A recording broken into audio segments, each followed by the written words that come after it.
तू अजूनही इकडेच आहेस? महिला एकटीला सोडून कसा जाणार? मानसी कधी येणार आहे माहितीये? माहित नाही. सो मानसी येईपर्यंत तू नक्कीच थांबणार असशील, बरोबर? तू ईशाला सांभाळत असेल तर मी जातो लगेच. तुला माझं उत्तर माहितीये, वेगळं काही सांगायची गरज आहे? म्हणूनच मानसी किंवा आजी आजोबा येईपर्यंत मला थांबावं लागेल, नाहीतर ईशा एकटी पडेल, नाही का? बाय द वे विक्रांत, बारशाला तुला यायची सुद्धा इच्छा नव्हती ना रे? ईशाच्या बारशाला?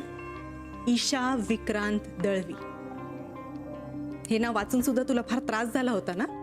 मग आता काय झालं? अचानक ईशाबद्दल एवढं प्रेम उफाळून आलं? आता त्रास नाही होत? ही तुझी मुलगी नाहीये ह्याचा? एक मिनिट, मी उफाळलेलं प्रेम दाखवायला आलेलो नाही. मी ईशाला बघायला आलो. आणि त्रासाबद्दल जर तू विचारत असशील तर मला त्रास होतो, एक माणूस म्हणून आणि त्याही पेक्षा एक डॉक्टर म्हणून. आणि ही माझी मुलगी नाहीये ह्याचा मला त्रास नाही होत, पण तुझ्यामुळे तिची पुढे काय अवस्था होईल ह्याचा विचार केला ना, त्या भीतीने मला त्रास होतो. ओके, मला सांग, तुमच्या हॉस्पिटलमध्ये डिलिव्हरीज वगैरे होत असतील ना? खूप मुलं जन्माला येत असतील. सो प्रत्येक मुलाच्या घरात तिची आई तिची कशी काळजी घेते हे बघायला जातोस तू? हे बघ, हॉस्पिटलमध्ये जेव्हा एखादं बाळ जन्म घेतं ना, तेव्हा त्याच्या आईला आनंद होतो. तिच्या डोळ्यात पाणी येतं, ती त्याला कवटाळते. तेव्हाच लक्षात येतं की ह्या बाळाची उत्तम काळजी घेतली जाणार आहे. पण एखाद्या आईच्या शेजारी जेव्हा बाळ ठेवलं जातं तेव्हा त्याला इथनं लगेच हलवा, त्याच्या आवाजानेही मला त्रास होतोय असं जेव्हा एखादी आई म्हणते ना, तेव्हा प्रश्न निर्माण होतो, त्या बाळाचं पुढे काय होणार, कसं होणार? ईशाला एक बेजबाबदार आई मिळाली, बाकीच्यांचं तसं नसतं. मान्य करते ना मी बेजबाबदार आई आहे. मुळात मला या बाळाची जबाबदारीच नको होती रे. पण आता मला बघायचंय ना तू किती जबाबदार आहेस. काय झालं, काय झालं? झोप मोडली? झोप मोडली बाळाची? काही नाही, काही नाही.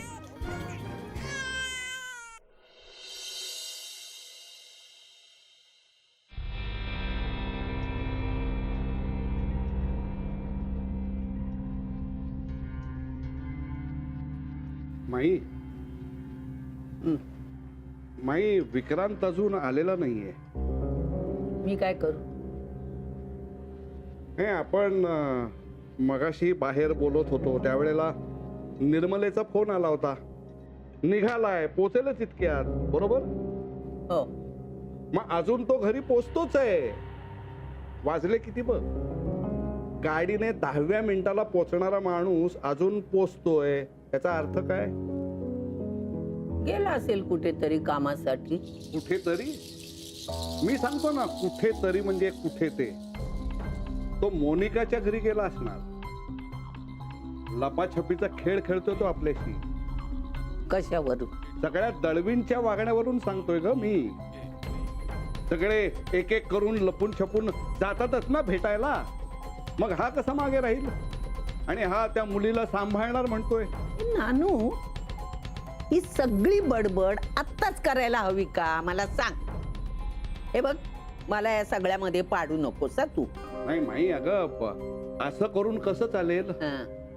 आत्ता नाही तर कधी? एकदा वेळ निघून गेल्यावर मग. आणि तूच जर अशी माघार घेतलीस तर आम्हाला इथं विचारणार आहे कोण? अरे मग मी काय करू सांग ना. मला सांग की तो का गेला त्या देशपांड्यांच्या घरी? मला माहित नाही तो खरंच का गेला ते. कळलं? आणि गेला असेल तर तो का गेला हे मला विचारू नको. माई, विचार ना त्याला. आता तुझ्याशिवाय दुसरं कोण विचारणार आहे ग? माई, त्या मोनिकाने जे दिवे लावलेत ना ते ऐकून माझ्या अंगावर तर काटा आला. मुळात ही अशी मुलगी आपल्या घरात आलीच कशी? काय चुकतंय, काय आपलं काही कळत नाही. कोणाची कोणती ईशा आणि तिचा सांभाळ म्हणणे हा विक्रांत करणार. थोडक्यात आपण सगळे दळवी. पण मी म्हणतो संबंध काय आपला, आपण का म्हणून सांभाळायचं? अरे त्या घरावर बहिष्कार घालून तिथं जायलाच नकोय आपण. अरे काही मान अपमान वगैरे काही आहे का नाही? विक्रांतला त्या मुलीने एवढं फसवलंय आणि एवढं फसवल्यानंतर सुद्धा तो तिच्या मुलीशी जर खेळणार असेल ना तर कहर आहे कहर. मग मला सांग माई, आपण तरी का त्या विक्रांतला समजून घ्यायचं? मारे सॉरी म्हणाला, पण आपल्याला इतका त्रास झाला हे कळत नाहीये का त्याला? मग असं वागून आणखीन त्रास का करतोय तो? इतकं सगळं झाल्यावर त्यांनी हे असं करायला नको होतं, हे तुझं बरोबर. काय माई, नानू नेहमी बरोबरच असतो. हो हो. फसवणुकीनंतर का होईना पण हे तुला पटतंय माझं नशीब. काय माझ्या फोनचा बॅलन्स संपलाय म्हणून, नाही तर मीच लावला असता फोन. माई तू लाव ना जरा फोन त्या. घे लाव फोन, लाव ना. अरे बाबा, मानसीला फोन लावून दे. मानसीला? हो. तिला कशाला? तिचा काय संबंध? मी तुला लाव म्हटला ना फोन मानसीला, मग लाव. अगं पण माई, ए मला अक्कल शिकवायची नाही हा. फोन लावून दे म्हटलं की लावून द्यायचं. मला जे बोलायचं ते मी बोलीन, कळलं का? लावतो. मानसी,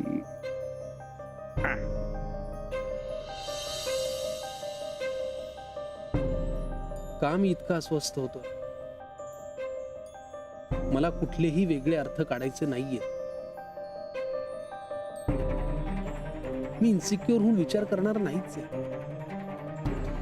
पण मग तरी का असं होतं? का?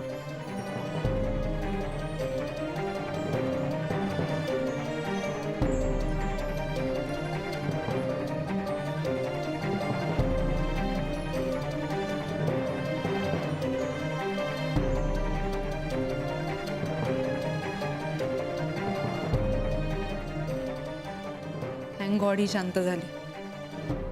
भूक लागलेली असली ना आणि हिचा रडण्याचा आवाज ऐकला ना, डोकंच फिरतं माझं. त्यासाठी तिला शांत करावं लागतं, जे तू कधीच केलेलं नाहीस. आणि यापुढे करणारही नाही. तू हे असं बोलायला लागलीस ना की माझ्या डोक्यात तिडीक जाते मोनिका, आणि हिच्या भविष्याची काळजी निर्माण होते, कळलं? मग नको करूस ना तिच्या भविष्याचा विचार. मग कोण करणार आहे? तू करणार आहेस? तू काय करतेस ते दिसतंय मला. रोज कुणी ना कुणी तिची काळजी घेते म्हणून एक एक दिवस तरी नीट जातोय तिचा. पण उद्या जेव्हा आजी आजोबा नसतील, मानसी नसेल, तेव्हा काय करणार आहेस तू? त्याची तू कशाला काळजी करतोयस विक्रांत? मी आई आहे ना तिची. तिचं काय करायचं ते मी बघून घे. तो सर्वस्वी माझा प्रश्न आहे. नाही, तो माझा प्रश्न आहे. आणि तो मी सोडवणार. म्हणून मी इथे येतच राहणार आहे आणि हिला भेटत राहणार, कळलं? हे बरं आहे ना, सगळं तूच ठरवून मोकळा होतोस. मग कोण ठरवणार आहे? ज्या मुलीची जबाबदारी मी घेतली तिच्या बाबतीत काय करायचं ते मीच ठरवणार. मला तिला वेळ द्यायचा आहे. ओके? That's good. नाही, विचार फार चांगला आहे तुझा, पण या सगळ्यासाठी तुला माझी परमिशन लागेल असं वाटत नाहीये. मुळात तुझी इच्छा असो व नसो, डिवोर्स नंतर ही माझ्याकडेच राहणार आहे. आणि त्या बाबतीत माझी बाजू जास्त स्ट्रॉंग आहे ना, राईट? बघू पुढे काय होतंय ते. आणि तुझी बाजू जास्त स्ट्रॉंग आहे असं म्हणणं आहे ना तुझं? मग थोडा वेळ सांभाळ की ईशाला. तिच्या भविष्याचा प्रश्न तुझा आहे असं म्हणतेस ना, मग बघूया किती वेळ सांभाळू शकतेस तिला.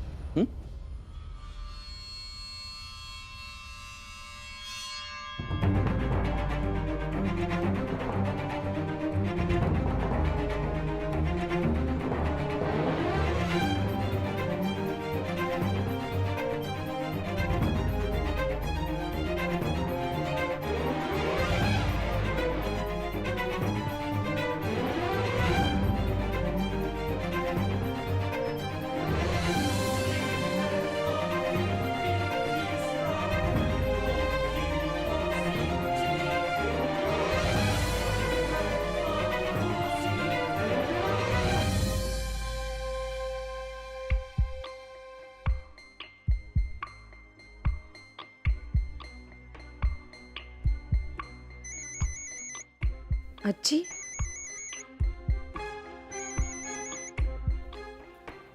हॅलो हां हां आजी बोला कशा आहात बरी. तू कुठे आहेस? मी माझ्या घरी. अच्छा, मग विक्रांत तिथे आहे? अगं बाई बोल मानसी, विक्रांत तुमच्या घरी आहे का तिथे? मानसी, मी तुला काय विचारते, विक्रांत तिथे तुमच्या घरी आहे का? हो दे त्याला फोन दे. तुझ्या आजी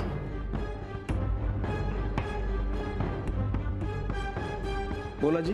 ताबडतोब तू घरी निघून ये. हो मी निघतच होतो आता. मला सांग, तू गेलास कशाला तिकडे?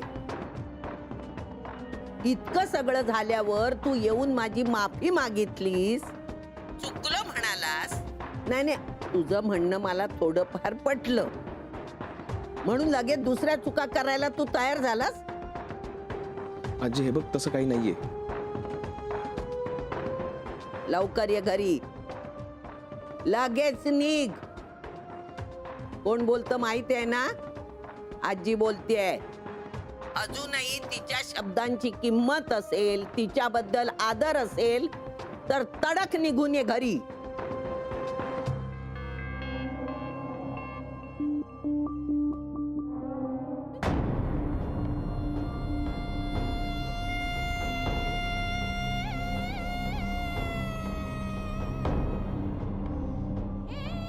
नाही, आता तू खरी माई शोभतीये.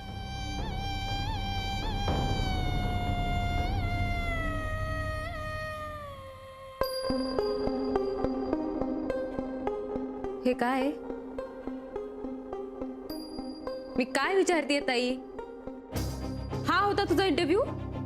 मी तुला विचारलं तू कुठे गेली होतीस, काय करायला गेली होतीस, कोणाबरोबर होतीस? विचारलं नाही ना?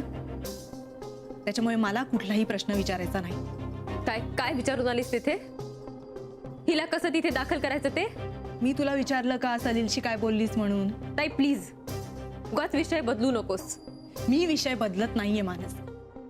ती माझी मुलगी आहे ना, तिचं काय करायचं ते मी बघून घे. तू काय बघणार ग? हिची रवानगी त्या अनाथ आश्रमात कशी करायची हे तुला लाज कशी वाटत नाही ग? लाज? लाजेबद्दल ना तू बोलूच नकोस मानसी. आधी स्वतः काय करतेस ना ते बघ आरशात. आणि काय ग, अचानक तुला आणि विक्रांतला हिचा एवढा पुळका का आलाय? का विक्रांतला आलाय म्हणून तुला आलाय? वाटेल ते बोलू नकोस. भाची आहे ती माझी. मला तिच्याबद्दल प्रेम असायला दुसरं काही कारण असण्याची गरज नाही. विक्रांत का सारखा हिला भेटायला येतो? ते तू त्याला नाही विचारलंस?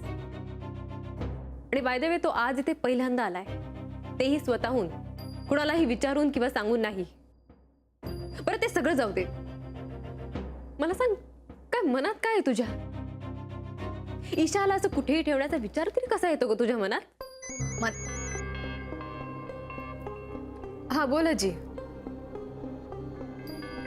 बर बर, टॅक्सी मिळाली ना? ओके. नाही नाही, आता मार्केटमध्ये नका जाऊ, तो खूप उशीर झालाय. हो हो, या तुम्ही घरी. Okay bye. तू विचारलेल्या प्रश्नांची उत्तरं देते मी आता. जे मी विक्रांतला सांगितलंय तेच तुला सांगते. हिचं काय करायचं, हिला पुढे कसं वाढवायचं हा सर्वस्वी माझा प्रश्न आहे. कळलं तुम्हाला? आजी आजोबा येतातच आहेत, त्यांच्यासमोर भांडण नको. आणि हा विषय तर मुळीच नको. That's good. जेवणाचं काय करायचंय? तू बघणार आहेस का आजी आल्यावर बघणार आहे? तू बघ हिच्याकडे, मी बघते जेवणाचं काय करायचं ते.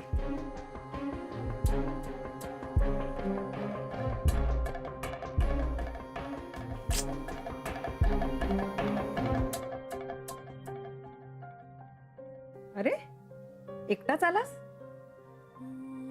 म्हणजे मला वाटलं मानसी पण येईल. लग्न ठरलेल्या जोडप्यांना एकमेकांशिवाय राहावत नाही. इतका वेळ होतो ना आम्ही एकत्र आत्ता? जेवला असशील ना? नाही. का? तुम्ही दोघं एकत्र गेला नव्हता जेवायला? नाही, जमलं नाही. का नाही जमलं? नाही, काही नाही. काही नाही म्हणजे? अगं म्हणजे ईशा घरी होती ना एकटी, म्हणून मग. अच्छा, म्हणजे ईशा असल्यामुळे तुमच्या दोघांचं प्लॅनिंग बारगळलं तर? नाही नाही नाही, असं काही नाहीये. आम्ही गेलो होतो रेस्टॉरंटला, पण काय, मानसीचं लक्ष घराकडे असणार. तिची बहीण कुठे होती मग? रविवारची संध्याकाळ असून सुद्धा मानसी बिझीच. एरवी काम आणि आता भाजी. आई अगं नेहमी नेहमी असं होत नाही. आज तिचे आजी आजोबा घरी नव्हते म्हणून तिला जरा थांबावं लागलं घरी. तरी बरं विक्रांत आला म्हणून आम्ही बाहेर तरी पडू शकलो. हा, फक्त एकत्र जेवलो नाही आम्ही, बस. विक्रांत, तो कशाला आला होता तिथे? ते तू ईशाला भेटायला. अरे पण ईशा त्याची मुलगी नाहीये ना. आई तू कुठल्या काय या गोष्टीत लक्ष घालतीयस? त्यांचं ते बघून घेतील ना आपापसात. त्यांचं ते बघून घेत नाहीयेत म्हणून तर प्रत्येक वेळी मानसी त्यात पडते. तुला नाही तसं वाटत? खरं तर बहिणीचं लग्न ठरलंय म्हटल्यावर एखाद्या बहिणीनं आपल्या मुलीची जबाबदारी तिच्यावर सोपवली नसती. पण इथे सगळंच उलट आहे. आई तू लगेच काहीतरी अंदाज बांधू नको. नेहमी नेहमी असं होत नाही. एरवी असतो ना आम्ही एकत्र. आजचा दिवस जरा वेगळा होता. तिला घरी थांबावं लागलं आणि जावं लागलं नंतर. बरं, जेवायला काय करू? म्हणजे मला वाटलं तुझं झालं असेल म्हणून मी माझ्यासाठी खिचडी करणार होते. ए बाळा, अरे लक्ष कुठे आहे तुझं? जेवणार आहेस ना तू?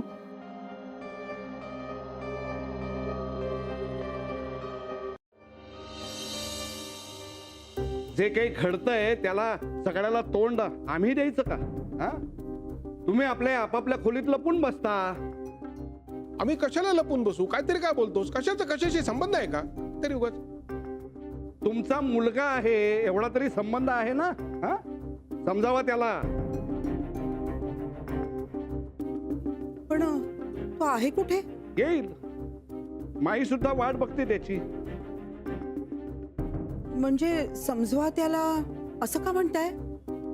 अगो बाई, परत काही झालं की काय? आई प्लीज सांग ना काय झालंय. ये ये विक्रांत ये. नानू, मी बोलू? बोल विक्रांत, का गेला होतास तिथे? सॉरी, चुकलो, हे ऐकायचं नाहीये. हा? आजी, मी मोनिकाच्या घरी गेलो होतो कारण मला ईशाला भेटायचं होतं.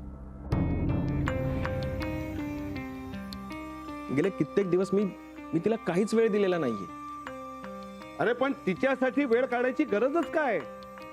नानू मामा, ती माझी नसली तरी मी तिला माझी मुलगी मानलंय आणि हे आता सगळ्यांनाच माहितीये. अरे पण तिच्याशी कुठलाही संबंध ठेवायचा नाही असं ठरलंय ना आपलं. विक्रांत, तू जरा विचार कर. एकदम असा निर्णय घेणं बरोबर नाही. हो रे, हे अगदी बरोबर म्हणतात. तूही थोडा विचार कर, मग तुला पटेल की आम्ही सगळेजण जे म्हणतोय ना ते बरोबर आहे. हो रे, कारण या विषयावरती सगळ्या दळवी कुटुंबाचं एकमत झालेलं आहे. बाबा, माझा निर्णय मी घेतलाय आणि तो बदलावा असं एकही योग्य कारण मला तरी दिसत नाही. म्हणजे तुला आमच्या मताची किंमत नाही असंच ना? असं नाही आजी, तुम्ही प्लीज मला समजून घ्या ना. अरे काय आणि किती समजून घ्यायचं? डोंबल. नानू मामा, तू जरा शांत राहा रे. एकदम हमरी तुमरीवर काय तोस? अरे हा तिढा सोडवायला तुला तरी जमतंय का? एरवी सगळ्यांची भांडणं सोडवत असतोस तू. आता तर काय, तुझाच मुलगा आहे. आता काय करशील? नानू मामा, मला प्लीज परत परत तेच तेच सांगायला लावू नका प्लीज. बघितलंस ना माई, याचं ठरलंय सगळं आणि उगाचच आपण याच्या हिताचा विचार करतोय. नानू मामा, मी फक्त ईशाच्या हिताचा विचार करतोय. ह्या अशा दुर्दैवी परिस्थितीत जन्माला आली, ह्यात तिचा काय दोष आहे? आणि तिची जबाबदारी मी घेतलीये आणि ती मी सोडणार नाही. मी तिला भेटायला गेलो कारण तिचा सांभाळ करण्यासाठी मला तिला भेटणं, तिची ओळख होणं आणि ती वाढणं हे खूप गरजेचं आहे. याची काही गरज नाहीये. आता त्या मुलीला दळवी हे आडनाव लावायचं का नाही हे आत्ताच्या आत्ता सगळ्यांनी मिळून ठरवा.